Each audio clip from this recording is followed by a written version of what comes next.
afternoon, London News. Good morning, good afternoon, good evening, wherever you are in the world. I'm here to talk about mustaches. Yes, I've got one. I've had one for a long, long time. I remember when I joined up as a special constable way back in the 60s, well, late 60s. I've been around a long time. I noticed a lot of the police had mustaches. And as a young kid, I tried to grow one. Because in the army, after spending 3 years in the army, I remember we had to shave, even if we had, as they called it at the time, was bum fluff. And we shaved anyway, and they were sent back up to do it again. If you said you didn't do it, but they couldn't really tell whether you did or not because, yeah, it was bum fluff, as they called it.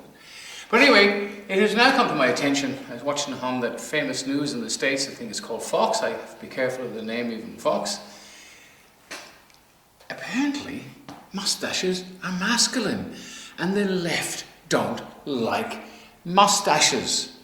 They want us to shave them off. Now, I'd like to do something different. I'd like to encourage all the men out and about there who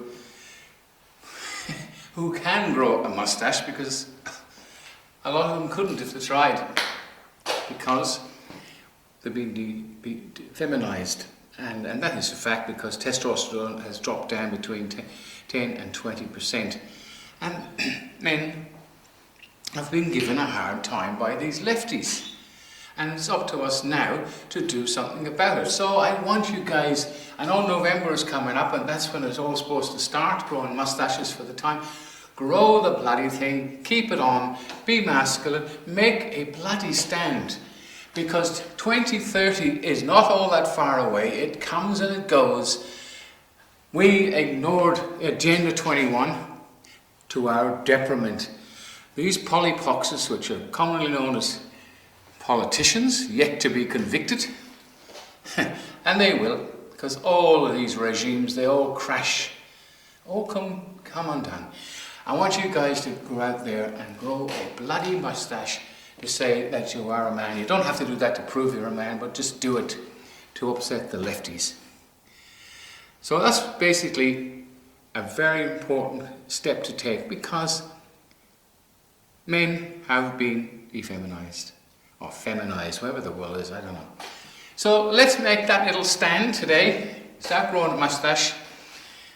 Don't grow a beard, I don't like them, but that's your choice. Anyway, please promise you will grow a mustache. And remember, get yourself an identification. It's got your photograph on it. It says your given names, your family name, which is a deceased estate at law. That's who they communicate with. Everything in the fictional system is with the fictional man or the fictional woman, or the person, because if you're a person, you are a deceased estate at law. You're just a fiction and a target. Now, there's something else I want to talk about, and I only realised it recently. I was watching the programme 7 Up, and it's now 63 Up. It's about a group of young kids in the UK, and they follow their careers. And one, Tony there, he's a taxi driver. Some of you may have seen this.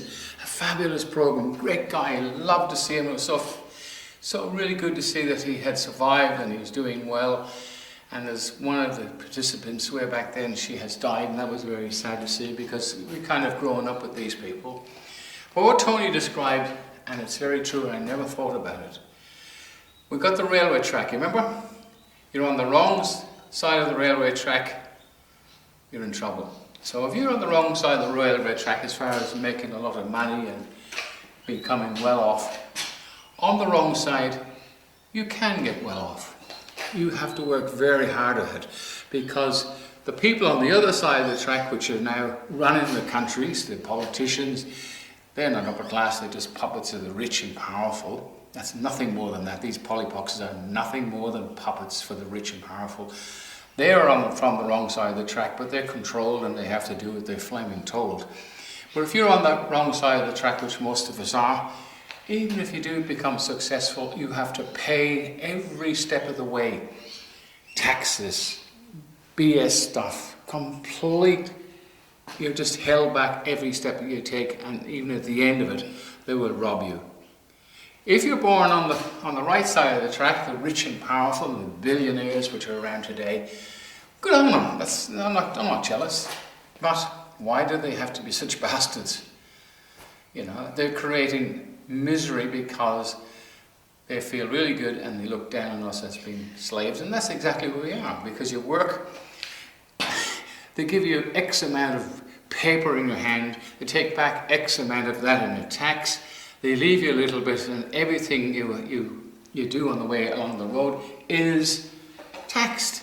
So in the end of the day, if you're lucky, you've got money for food and stuff. And now, these criminal Fleming councils around the place, what they're doing now is they're not looking after the old folks anymore. They just let all their staff that went out and cleaned for the old people, cleaned their houses, helped them, took them shopping. It's gone in a lot of councils now. And what are we going to do about it? Remember, this Agenda 31 is coming. Agenda 21 is gone, past it. We've seen the consequences of elections. We've just done nothing and it happened. Are we going to stand by and let it happen again? Yeah, most of them out there, there's still people walking around like dogs with muzzles. Completely bloody brainwashed beyond repair. They're so compliant, you know what? If someone told them to wear a bag over their head, and in some cases be rather appropriate, they'd do it. Okay, now, another subject. Cheap airfares. You remember when they came out first? It was great. Thanks to Virgin Airlines, people could travel around the country, around the world, or wherever the case may be, and it was great. People got to fly places that they couldn't afford to normally. Now they're using the excuse of this idiotic pandemic, which we know and has proven beyond a shadow of a doubt that was the greatest bullshit since Adam and Eve. You think about Adam and Eve, well, if you believe that story, you believe the Tooth Fairy, and we conned our kids into believing in Santa Claus. Well, does the Tooth Fairy exist? Does Santa Claus exist? You tell me. You still believe in it? Well, great. I hope you do get lots of presents.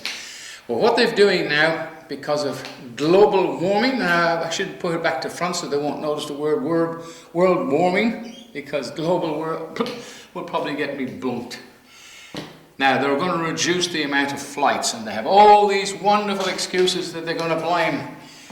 Shortage of staff, all the garbage, and they won't take back the people who refuse to get medicated against their will because we don't want them. It's to do with less aircraft flying, 20% reduction in aircraft, up the prices so you and I, if you don't have lots of money, and as a pensioner I don't, you cannot afford to fly very far. And that is the Agenda 30 coming up. And it's working on it. They've got all this BS going around. The airports don't have staff. What a load of old bollocks. Of course they can get staff tomorrow. They don't want Australian staff. They don't want Irish staff. They don't want English staff. They want to bring in foreigners. Okay, great. And that's good on the foreigners. But it's nothing to do with reality. It's the Labour Party, which are owned and controlled by the US, and we know who owns that place at present. It's to keep you out of the system so they can get the voting. It's branch stacking on a worldwide scale for one world government. So first of all, get yourself a bloody ID. If you're a man, grow a mustache just to protest and say, I'm not a lefty. If you can do it, great. If you don't, well. And don't let your wife tell you you can't. I remember over the years, a few girlfriends before I was married said to me, oh, you've got to shave that mustache off. Would you like me to get a Brazilian like you have? Because look what happened to women. They've given up to everything. Well, now it's the women that's running the Fleming world because the men have lost it. And if you're a man out there, I'm ashamed of yourself. Go back to Ireland, we had people like Michael Collins, who's changed the course of history in Ireland. They made a stand. It cost them their lives. But now we sit back and we expect everything to be handed us on a plate. It's over. So support the common law court, and we hope to get the common law court to support our police, the ones on the ground working, the guys up at the top. They're all worried about losing their pensions. They've only got a couple of years in a lot of cases to go, and they're at the door, and they're happy with that. And it's a big step to stick your neck out, and because it will be chopped off by these criminal politicians, especially the Labour Party. We got them all over the place now, and look what they've done. Now, I have friends just down the street who've just come, well, a month ago came back from UK. They're musicians. They've been to concerts all over the place in the UK. Not a word about pandemics, no muzzles, no hassles. As soon as they come back into Australia, it's a warning, government regulations, all this stuff, it's still here. And it's your fault, because you got to make a bloody stand. I'm sick talking about it. I don't know why I even bother, because, 400 or 500 people will see this out of millions. Anyway, get yourself an ID, grow a flaming mustache, make a stand, and don't let 2030 put an end to your whole family. I mean, dog. I was just talking about dogs a few minutes ago. A cousin or relation bought a dog, $2,500. Now, that one time, if your kids wanted a dog, somebody in the neighbourhood had dogs, or you went up to the shopping centre, they were in the window, £20 or $20. Now you're paying $2,000 to $5,000, $6,000, $10,000 for a Fleming dog, because we've allowed it to happen. And second-hand dogs in the dogs' home, they were advertising recently, ugly dogs, they weren't the really nice ones that everybody wants, $200, but normally you pay $500 and $600 for a second-hand dog. Now, second-hand dogs are great because you don't have to train them as pups, but the point I'm making is we've allowed this to happen. If we continue to allow this to happen, it's going to get worse. You will not have money. It'll be digital currency on your stupid phone, which I wish we could throw in the river. It controls your life now, and it'll control it further in the end. Digital currency, you'll only be able to spend it where they want you to spend it. But anyway, as I said, let's make a stand. London News, sign off, support the local common law court. We'll have our Frankston office is getting bigger and bigger, and we will help you in other states to set up as soon as we get fully functional here in Melbourne. London News, sign off. Thanks for watching, guys. Catch you all again soon. Bye for now.